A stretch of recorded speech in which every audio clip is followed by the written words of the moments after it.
Les recordamos a ustedes que el sector de preguntas y debate va a ser inmediatamente después de la siguiente exposición. Vamos a invitar al profesor Nilson Araujo, docente de la Universidad Federal de Integración Latinoamericana, UNILA, Brasil. Por favor. Para quien pido un gran aplauso, por favor.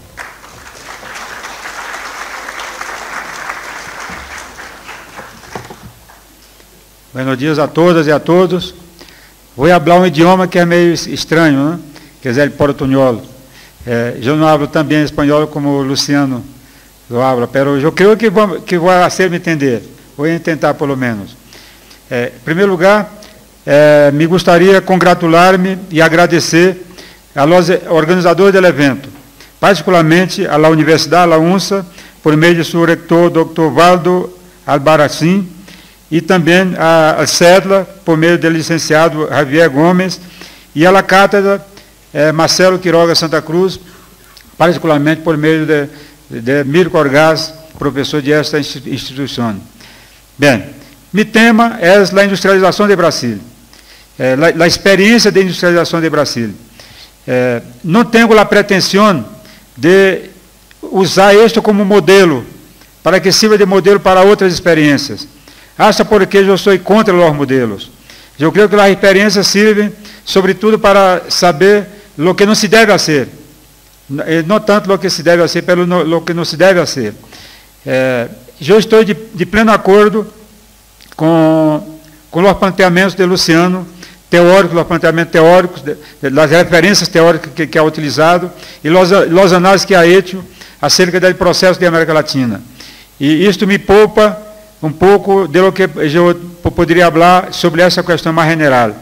Pero eu vou acrescentar uma referência teórica que me parece importante, que de alguma maneira Luciano se ha referido a ela, e que é uma referência muito importante para as análises que eu he hecho sobre a industrialização da América Latina e de Brasil.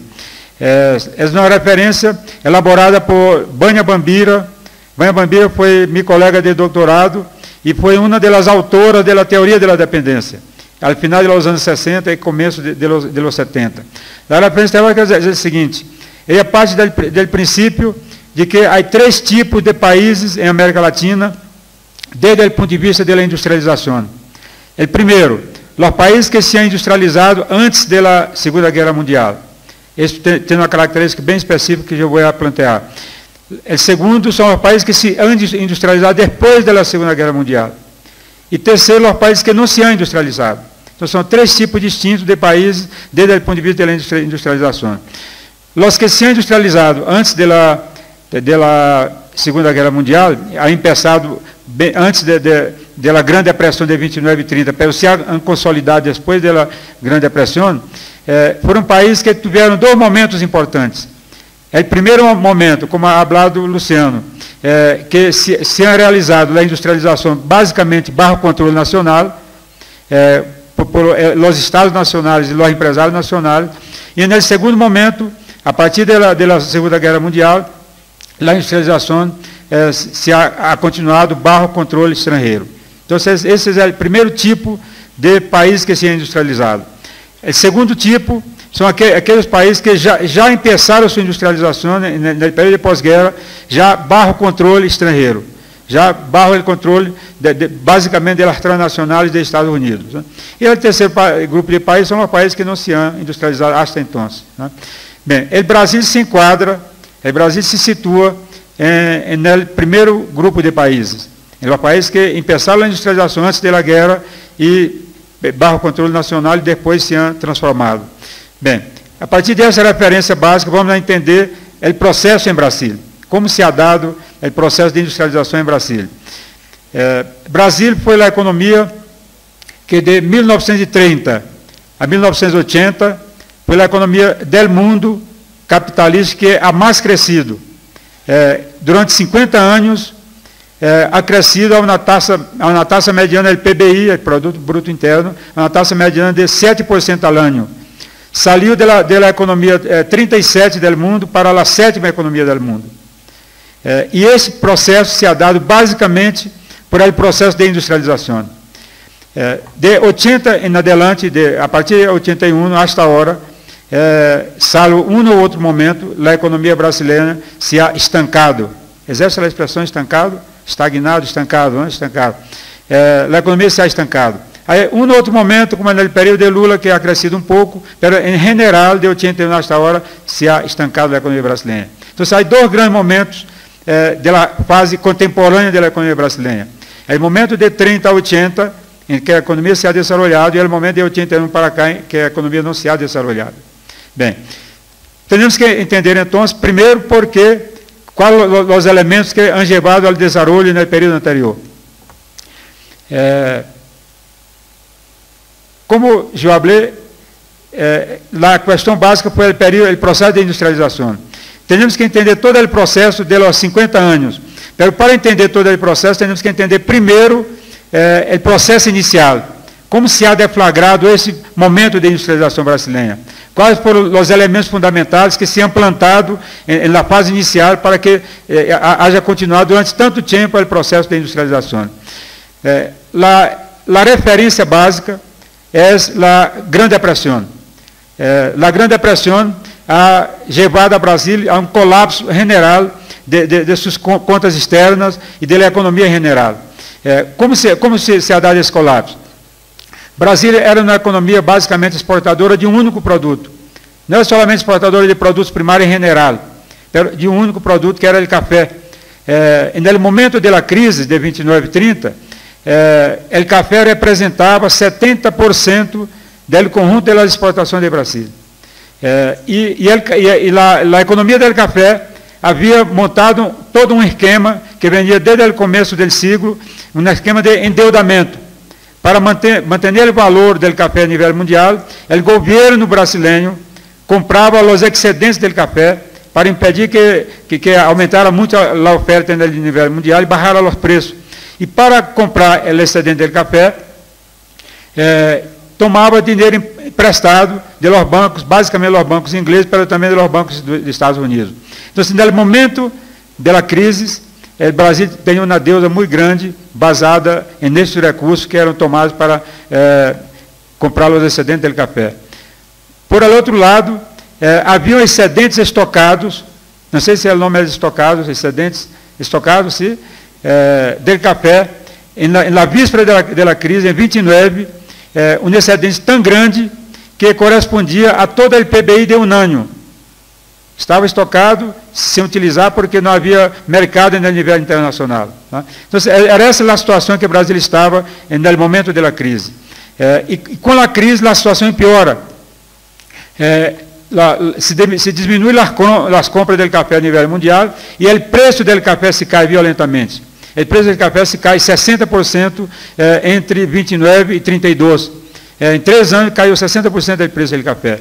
E, consequentemente, as exportações do Brasil também tiveram uma caída de 60% nesse período.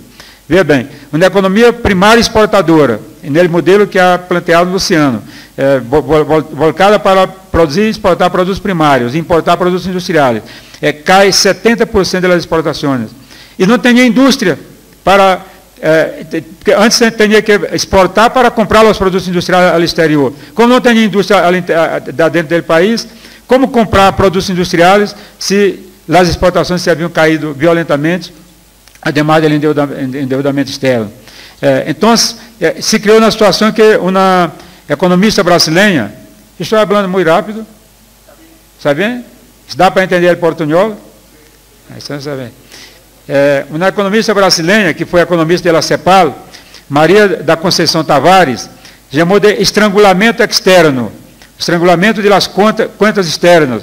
Ou seja, o que se conseguia pelas exportações não era suficiente para cobrir as necessidades de importação e de pago do serviço da deuda. Se criou essa situação em Brasil. E nessa situação, havia 2 caminhos para o Brasil, naquele momento, desde o ponto de vista econômico. Um caminho, buscar adaptar-se para esperar que a economia mundial volvesse a crescer e manter o mesmo modelo tradicional primário exportador.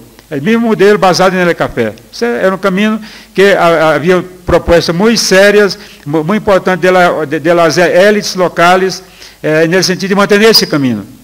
porque quem tinha o poder político em Brasília eram os grandes proprietários da hacienda de café. Né? Pero coincidiu no momento da crise que houve um campo político muito importante. E nesse campo político assumiu Getúlio Vargas como presidente do país. E Getúlio Vargas ha escolhido um outro caminho. O caminho de enfrentar a crise, transformando a economia. Enfrentar a crise, transformando a economia de um modelo primário exportador em um padrão produtivo urbano e industrial. Então, as medidas que ha tomado desde o princípio vão nessa direção. Então, eu vou agora listar o conjunto de ações que foi adotada por el governo nessa direção. Há quem hable que a industrialização do Brasil foi espontânea, foi um processo que ha decorrido da mesma crise internacional, da Grande Depressão. Isso não necessariamente é verdade, porque vários países enfrentaram a crise e mantiveram o modelo primário exportador. Os países que se industrializaram porque os governos tiveram ações concretas e nesse sentido de aproveitar a crise, a oportunidade que se planteava para se industrializar. Luciano ha dado exemplo de três desses países, basicamente Brasil, Argentina e México, mas também Chile, Colômbia e Uruguai, e Célula mesmo naquela época. Basicamente 6 países de América Latina se industrializaram a partir daquele momento. Quais foram as ações de Getúlio Vargas? Primeiro, adotou medidas para garantizar a proteção da indústria nascente. A proteção da indústria nascente se ha hecho basicamente com 3 instrumentos básicos. O primeiro instrumento, a devaluação da moeda nacional. Se um não devalua sua própria moeda, o produto estrangeiro importado se queda mais caro. E se queda mais caro, aí a possibilidade de você passar a competir internamente e produzir internamente. Então, essa foi na primeira medida. Na segunda medida, a criação de tarifas de importações, imposto de importações sobre os produtos importados, produtos industriais importados, basicamente para também favorecer a indústria nascente local. Né? E a terceira medida foi o estabelecimento de cotas, chama cotas, estabelecendo uma quantidade física de determinado produto que se puder importar. A partir daquela quantidade não se podia importar. Né? Então, com essas medidas, se começou a proteger a indústria nascente. Já havia alguma coisa que havia surgido anteriormente e que se consolidou nesse período. O Brasil, com isso, não estava inventando a rueda, não estava sendo nada diferente do que os outros haviam feito. Luciano falou do processo de protecionismo que havia sido implementado anteriormente em outros países. O mundo tinha, naquele momento, algumas generações de países que se haviam industrializado. A primeira geração, Inglaterra, como o Luciano falou, do século XVII ao século XIX, usou como instrumento poderoso de seu processo de industrialização as medidas protecionistas propugnadas por os mercantilistas. A segunda geração dos países que se industrializaram, a partir da metade do século XIX, pela década de 40 até a década de 70, basicamente Estados Unidos, França e Alemanha, também utilizaram pesadamente os mecanismos de proteção. E a terceira geração, que basicamente foi Japão, Itália e Rússia, também utilizaram fortemente os mecanismos de proteção. E Brasil é parte da quarta geração, que são exatamente estes 6 países da América Latina aos quais me he referido. Esta quarta geração também utilizou esse mecanismo, porque, mientras mais tardiamente, uma nação se industrializa, mais necessita de proteção, porque mais o mundo já está dominado por grandes estruturas monopolistas, grandes corporações internacionais que têm peso para, incluso, praticar dumping, vender abaixo do custo durante um tempo para impedir que você implante na indústria. Então, mientras mais tarde um país se industrializa, mais necessita desse mecanismo de protecionismo. Segunda medida importante. Qualquer país do mundo que se vai industrializar tem que transferir ingresso, transferir renda de um setor que tem possibilidade de transferir para a indústria. A indústria é um setor nascente, todavia não tem sua produção de renda, não tem sua produção de valor. Então, para implantar-se, necessita da transferência de um outro setor. Tá? Por exemplo, os países que têm petróleo, que têm gás, que têm minério, podem poderosamente utilizar a renta destes bens, dessas matérias-primas, para converter em atividade produtiva e industrial. O Brasil não tinha, na época, não se havia descoberto petróleo, nem gás, e tinha muito pouco minério. Então, de onde ha venido a renta para a indústria, para transferir a indústria? Da agricultura, basicamente da agricultura de exportação baseada no café. Então, Getúlio Vargas ha criado um mecanismo muito engenhoso é o nome? Muito engenhoso, que se chama de confisco cambial. Que era o confisco cambial? Os exportadores de café, no momento que vendia seu produto afuera, recebia em moeda estrangeira, quando hacía o câmbio no banco, recebia um preço abaixo da taxa de câmbio. Digamos que a taxa de câmbio fora 10 por 1, recebia 5, recebia menos. Então, isso se chamava confisco. E, por outro lado, era industrial que queria montar uma indústria, que necessitava comprar uma máquina fora do país, comprar uma equipa fora do país, e no momento que ia ao banco, fazer o câmbio para conseguir a moeda estrangeira, também pagava abaixo da taxa de câmbio. Então, havia uma transferência via câmbio da agricultura, do café, para os industriais. Então, esse foi um segundo mecanismo importante do processo de industrialização em Brasília. Terceiro, se uno se vai industrializar, no primeiro momento se substitui as importações por produção interna. Antes, como se ha hablado, o país basicamente importava produtos industriais, não tinha produção interna. Então, no primeiro momento, se passa a produzir internamente, substituindo o que se importava antes. Por isso que esse modelo ha sido designado de modelo de industrialização por substituição de importações. Mas para que o processo continue, se há que fortalecer, desenvolver o mercado interno. E como se melhora o mercado interno? Com um melhor padrão de distribuição do ingresso. Né? E como Getúlio Vargas ha estabelecido na época uma das relações laborais mais avançadas do mundo. Se ha estabelecido um conjunto de conquistas para os trabalhadores que não estava presente na situação anterior. Primeiro elemento, se ha diminuído a jornada se chama? A jornada de trabalho. Antes se trabalhava 13, 14, 15 horas por dia. Se ha estabelecido que o máximo era 8 horas. Atualmente é na questão conquistada, estabelecida, natural, que seja 8 horas. Pelo antes não era 14. Então, se diminui para 8 horas, se permite contratar mais gente. Né? Na segunda questão, se estabeleceu o salário mínimo. Antes, qualquer patrão pagava o que queria. Não havia nenhuma lei que protegera um nível mínimo de salário. Já estabelecido o salário mínimo. Né? O descanso semanal remunerado. Antes, ele sábado e ele domingo, o trabalhador não ganhava nada por isso. Trabalhava de segunda a sábado e não ganhava nada por ele domingo. Getúlio estabeleceu que tinha o descanso semanal remunerado. Né? E uma questão fundamental, vacações remuneradas. Antes, se o trabalhador quiser ter vacações, poderia ter suas vacações, mas não ganhava nada. Getúlio Vargas estabeleceu que passava a ganhar por vacações. Né? Uma outra medida, licença, não sei se chama licença maternidade, se chama assim? A licença maternidade, não havia licença maternidade em Brasília. A mulher que trabalhava, e no momento que se engravidara, era demitida.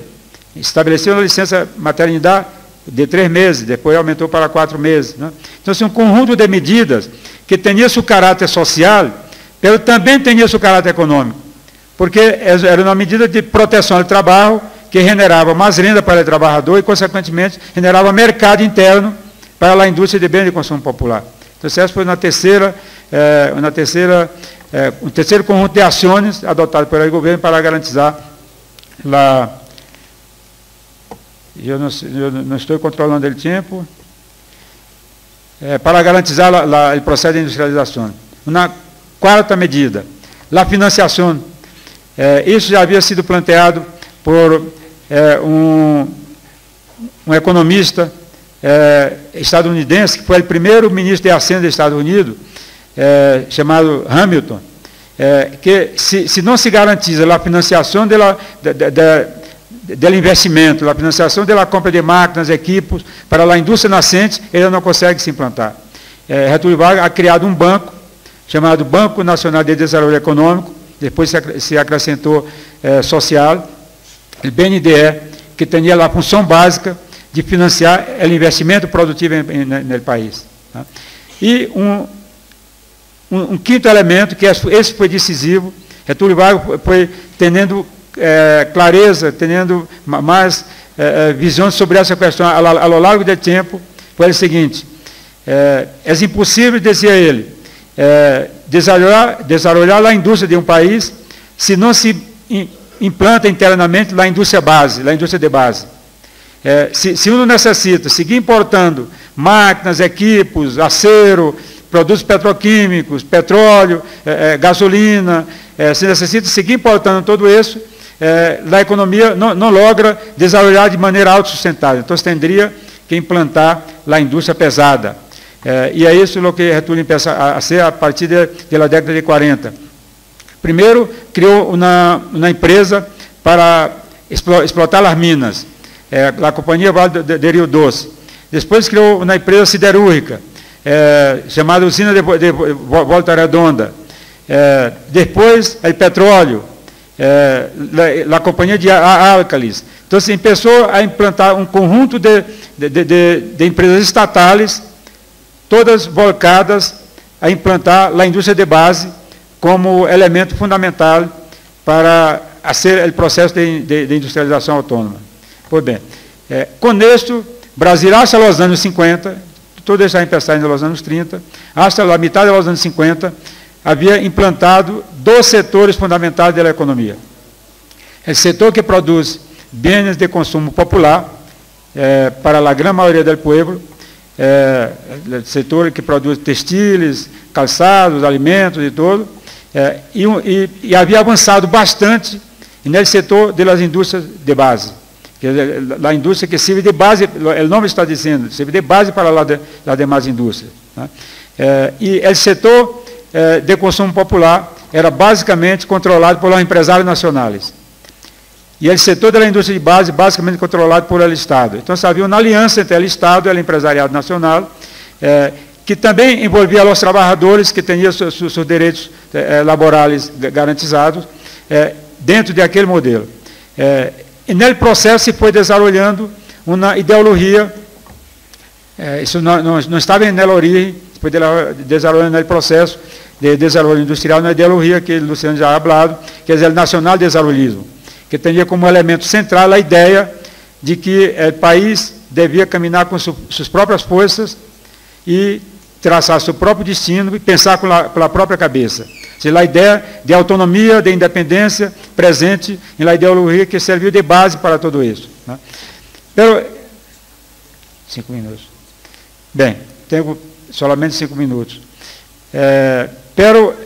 Nesse momento, nos anos 50, já se estava consolidando a hegemonia dos Estados Unidos no mundo. Estados Unidos havia terminado de ajudar a reconstrução da Europa, havia terminado a guerra da Coreia e vem com toda a força buscar ocupar o espaço na América Latina, o espaço que antes havia sido ocupado por Inglaterra, e que a Inglaterra havia entrado em crise com as 2 guerras e tudo. E Estados Unidos, quando vem com suas transnacionais ocupar esse espaço, se defronta com o governo nacionalista em vários países, entre eles Brasil, Argentina, México, e começou uma pressão muito grande, desde o Departamento de Estado, desde o governo dos Estados Unidos, desde as instituições criadas multilaterais, como o Fundo Monetário Internacional, o espaço para o Brasil abrir as portas para a entrada de capital estrangeiro. Houve uma reação muito forte de Getúlio. Getúlio, em lugar de abrir o espaço, mandou para o Congresso um projeto de lei que limitava a remessa de ganância para o exterior. Havia um limite claro da remessa de ganância para o exterior. Houve uma pressão muito grande interna e externa, terminou levando a sua renúncia, e abre a seu suicídio, né? E abre um período de 10 anos de 54 hasta 64, em que havia uma disputa muito forte, desde o ponto de vista econômico, social e político, entre dois caminhos. O caminho que proponia abrir espaço para o capital estrangeiro e o caminho que proponia prosseguir, aprofundar o programa de Getúlio Vargas, que se passou a chamar de reformas de base, que incluía, entre as propostas de reforma, incluso a reforma agrária. Então, havia os dois caminhos. Então, os 10 anos em Brasília, de 54 a 64, são momentos muito ricos, complexos, porque a luta política foi muito forte, as várias correntes de pensamento se manifestaram de maneira clara. Nesse processo, houve o governo de Juscelino Kubitschek, que era vinculado politicamente a Getúlio, pero o Juscelino dá uma no clavo e outra na herradura, uma com o diabo e outra com o Deus. Juscelino, ao mesmo tempo que a mantenida do programa de Getúlio, a começado a abrir para o capital estrangeiro, para a entrada de capital estrangeiro, basicamente para implantar um setor que é chamado setor de luxo, que é o setor de bens de consumo duráveis. As transnacionais foram para lá, basicamente para implantar esse setor. Depois do golpe, depois de 64, a ditadura consolida esse caminho de implementar a transnacionalização, a desnacionalização da economia. Então, a partir de aí, de 64, se implanta claramente um modelo que já é caracterizado, e outros companheiros também, outros estudiosos, como a nova dependência.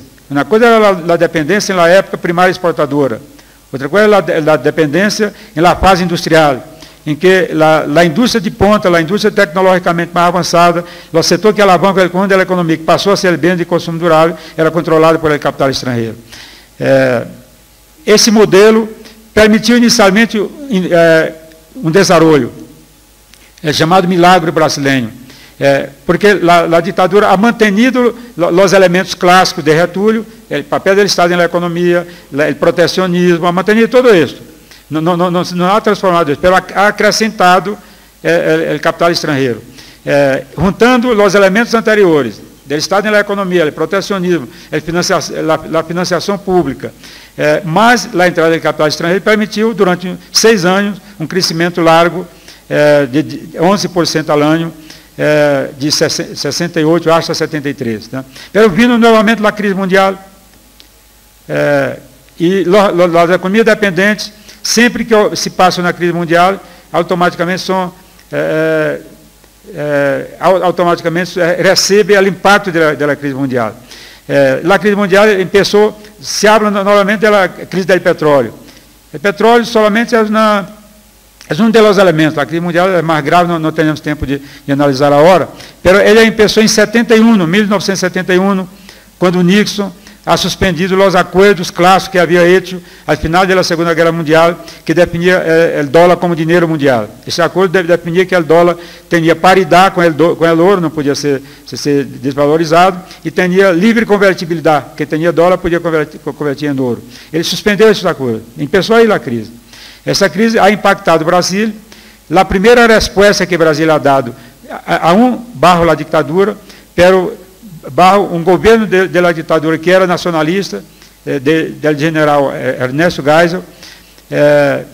A primeira resposta foi romper com vários elementos da dependência e fortalecer o caminho que havia sido iniciado por Getúlio Vargas.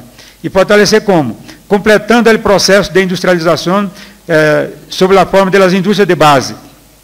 E nesse período se completa a indústria do acero, se implanta a petroquímica, a indústria naval, a indústria de avião, no Brasil tem a indústria de avião estatal, a indústria da informática, se profundiza a investigação do petróleo, então, e basicamente sob controle nacional. Nesse período de Geisel, que vai de 74 a 79, é um período em que se complementa a industrialização, basicamente sob controle nacional. A maior parte das empresas instaladas diretamente pelo Estado, investimento público, inversão pública, e as privadas obtinham o financiamento do Estado, do BNDES. Né? Com isso se completa a industrialização de Brasília. E com isso se pode explicar por que Brasília se ha crescido até 1980. E se vai perceber o seguinte, que é fundamental que levou a la industrialização foi utilizar as forças nacionais para a industrialização. Pero, no momento do milagro, no período do milagro, además de atrair o capital estrangeiro bajo a forma produtiva, também o país se ha endeudado. Ha criado uma deuda muito forte de 68 a 73. Então, a ponto de que de 78 a 82, durante 4 anos, a deuda se ha duplicado com base somente no pagamento de interesse. Para pagar o interesse, a deuda se ha duplicado, se chama? Multiplicado por 12. Multiplicado por 12. Já lo concluo. Então, nesse momento, para enfrentar a deuda, se ha buscado um outro caminho. Para pagar a deuda, o Brasil se ha adotado um caminho, a partir da década de 80, que, em primeiro lugar, se contenia a demanda, cortando o salário, cortando investimento público, cortando crédito, para diminuir as importações, e, ao mesmo tempo, para liberar produto para exportar, para generar superávit na balança comercial, com o objetivo de pagar a deuda. Esse processo levou à chamada década perdida, porque se trabalhou toda a década de 80 basicamente para pagar a deuda. Na década de 90, vem os governos neoliberais, com Fernando Collor e Fernando Henrique Cardoso, que abrem duas medidas importantes. Abre as portas do país para a importação de produtos estrangeiros, diminuindo violentamente as tarifas de importação, se caem de 47% em média para 7%, e ao mesmo tempo se privatiza 70% do patrimônio público, se entrega às transnacionais. Né? Então, o resultado desse programa começado em 80, patrocinado pelo Fundo Monetário Internacional, e esse outro programa de neoliberalismo, o resultado é que a economia não ha mais crescido. Então, para concluir, eu tenho dito o seguinte, ademais de não haver mais crescido, ha havido um processo muito forte de desindustrialização da economia brasileira. O produto industrial chegou a participar na década de 80 com 44% do PBI, do Produto Bruto Interno. Atualmente está um pouco acima de 20%. Ha havido uma caída violenta da industrialização do Brasil, um processo violento de desindustrialização. Né? Então, é um momento, como eu já digo, é um momento muito importante para a história da América Latina, e vocês estão organizando um congresso, um seminário em um momento como esse, porque, ademais de estar havendo a desindustrialização de países que já se haviam industrializado, esse é um momento também de grandes oportunidades, em que, se utilizando a renda dos recursos naturais que se tem, se pode converter em atividade industrial e, ao contrário de reaccionar passivamente perante esse processo de desindustrialização, ao contrário, retomar o processo de industrialização dos países que já se han industrializado e se industrializar os países que todavia não se han industrializado. Então, essa é a mensagem que eu trago para vocês. Muitas graças pela atenção.